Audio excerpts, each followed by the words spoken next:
70 years is a lifetime, an appropriate moment, therefore, to remember the horrors of the Shoah and the liberation of the concentration camps. Ladies and gentlemen, I would like to thank all of you for joining us tonight. My very special thanks go to our co-host, the World Jewish Congress, and President Ronald Lauder, to the Chief Executive Officer, Robert Singer, to Tom Gall, the representative here in Geneva, and to the distinguished panelists, Deborah and James, as well as to all of you, a very warm welcome. Over the past 7 decades, we have come to grips with the details of what was known for a long time and unspoken for too a long time. The unparalleled human disaster of the Holocaust, the power of fear, the danger of lawlessness disguised as law, the insidious nature of state terror, the banality of evil, and the failure to act of those who knew. Over the past 7 decades, we have learned about the political, moral, and professional failures of systems, institutions, and individuals, which resulted in a man-made disaster and which rooted in what Karl Deutsch so ably described as a cognitive catastrophe, or in other words, the inability of too many contemporaries to understand the very character of the Nazi regime. Over the past 7 decades, we have heard innumerable versions of the perverse justifications of the horrors of the Shoah. These justifications were first and foremost those of the perpetrators, but they extended to the rest of the world who stood by and watched. Tragically, the leaders of the International Committee of the Red Cross were part of the bystanders who, when confronted with the questions about the silence of the institutions, defended standard responses in response to extraordinary circumstances. To speak now would be ineffective, they said. It would not change the course of history. It would compromise existing access to people in need. It would reflect badly on the neutrality and impartiality of the organization, and we go on. At the origin of such justification, there were profound misunderstandings about the character of the system and the nature of terror. The ICRC did not see Nazi Germany for what it was.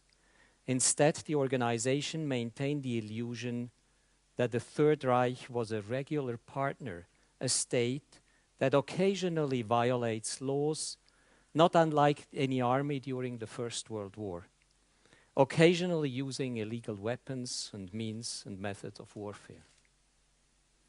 We all know that the Shoah was a defining moment of the world for humanity, for the Jewish community, and for international relations.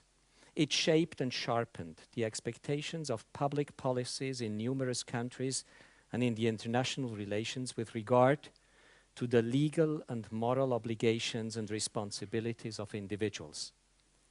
As a historian, I spent many years studying German and European politics of the 1930s and 40s, trying to understand the dynamics of power and of totalitarian regimes, as well as the breakdown of civility. As a Swiss diplomat, I have experienced the strong tensions between historical truth and the politics of justifications. And as a president of ICRC, I keep asking myself how the past disaster links to the present violences we experience. In the wake of the Shoah and the Second World War, the international community adopted, Vincent mentioned it, the Fourth Geneva Conventions with its focus on the protection of civilians, a novelty in the area of international law that had focused much more on protecting the wounded and sick and the detained soldiers in the field. Around the same time, the United Nations adopted the Convention Against Genocide, and in the years that followed, the international community saw accountability of war crimes, crimes against humanity, and genocide emerge as a triple red line. The right to know, the right to reparation, the right to justice, and the right of non-recurrence emerged after the Second World War as important benchmarks for dealing with the past and as a necessary pillars of meaningful reconciliations in society. With regard to legal and policy frameworks, the world has learned some lessons from the Shoah. In institutional terms, the ICRC also learned some hard lessons. It had failed to protect civilians, and most notably the Jews persecuted and murdered by the Nazi regime. It had failed to understand the uniqueness and the inhumanity by responding to the outrageous with standard procedures. It had looked on helplessly and silently, not really trying, certainly not hard enough, to live up to the principle of humanity. The ICRC failed because it drew inexcusably false conclusions from perfectly valid observations. It failed as a humanitarian organization because it had lost its moral compass. This failure has become an intrinsic part of our institutional history. 20 years ago, my predecessor, Cornelius Sommaruga, whom I welcome warmly amongst us tonight, was the first ICRC president to publicly recognize that the organization's failure to speak out was a moral defeat. I can only echo this judgment tonight and commend him for recognizing it when he did. Since then, we have chosen to confront our past and to embrace transparency. Our public archives are proof of our acknowledgement of the past and of our continued effort to confront uncomfortable truth. The ICRC has also adopted a new policy on confidentiality, explicitly acknowledging that there is a path to condemnation of acts of inhumanity. We have chosen not to let ourselves be cornered by the binary logic of silence versus denunciation, which inevitably leads to paralysis in an institution like ours. Instead, the ICRC has opened many avenues for action, mobilizing high contracting parties of the Geneva Conventions, engaging diplomatically, reaching out to the public to explain our modus operandi, seizing activities when confronted with unacceptable conditions imposed on it by warring parties, withdrawing from a context in extreme circumstances where staying would do more harm than good, and ultimately publicly denouncing violations of international humanitarian law. Today, the big question is not whether to speak out, but how, when, and to whom we should speak, on what, in order to further our objective of preserving human dignity and enlarging space for humanitarian action. When mass atrocities are no longer hidden behind the walls of concentration camps and in the dark cellars of the Gestapo, when the display of inhumanity, anti-Semitism, and exclusion is part of generalized attempt to terrorize groups and societies at large, we may need more refined strategies than just public outcry. Given today's challenges, it will come as no surprise to you that the ICRC current 4-year strategy places a particular emphasis on furthering its humanitarian diplomacy. Given our roots, our role, and our responsibility, we cannot just be a relief organization. We must put the protection of vulnerable people first, which entails injecting a more forceful dynamic between our daily work in favor of war-affected populations and our mandate to develop and promote international humanitarian law and to influence the humanitarian policy developed by the high contracting parties to the Geneva Conventions. Even the best and most ambitious institutional strategy will not solve the dilemmas that persist between the high principles that inform humanitarian action and the stark realities with which we are confronted in so many conflicts today. We are all aware that the opposite of failure is not necessarily success. But this should not mean that we do not strive to improve. Success for me involves asking the right questions, which is precisely what tonight's panel would like to do.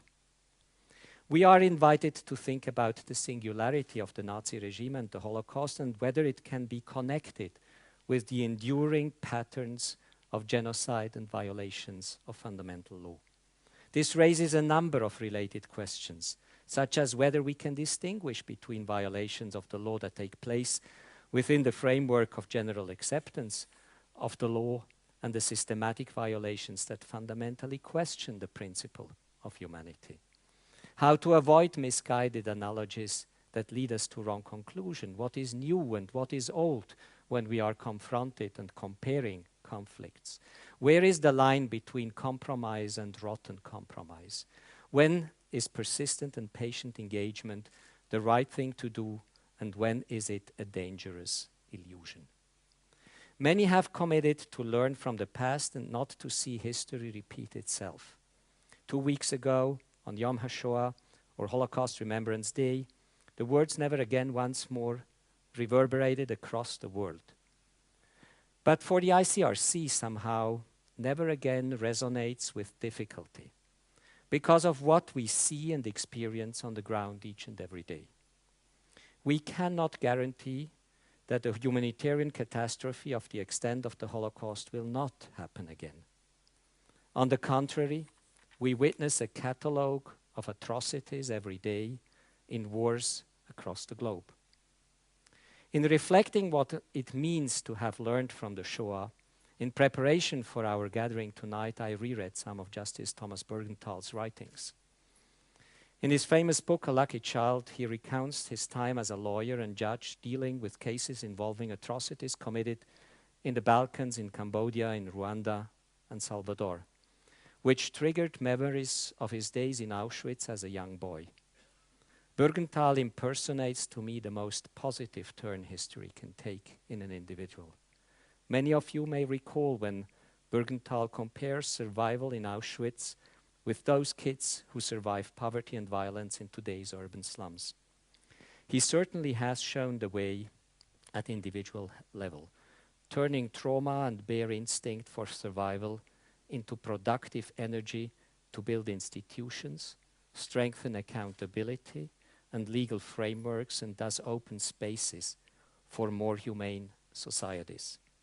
Such are the ingredients to ensure that societies are learning the right things from the past. Such are the ingredients that allow an organization like the ICRC to move forward humbly yet decisively. Whether in Syria, Iraq, Yemen, or Palestine, whether in Ukraine or Colombia, in Myanmar, or in the Mediterranean, the ICRC is challenged every day to leverage influence in order to assist and protect people from the impact of violence, to prevent violations of the law, and to ensure a minimum of humanity to prevent worse. That's a beginning and certainly not enough. I thank you.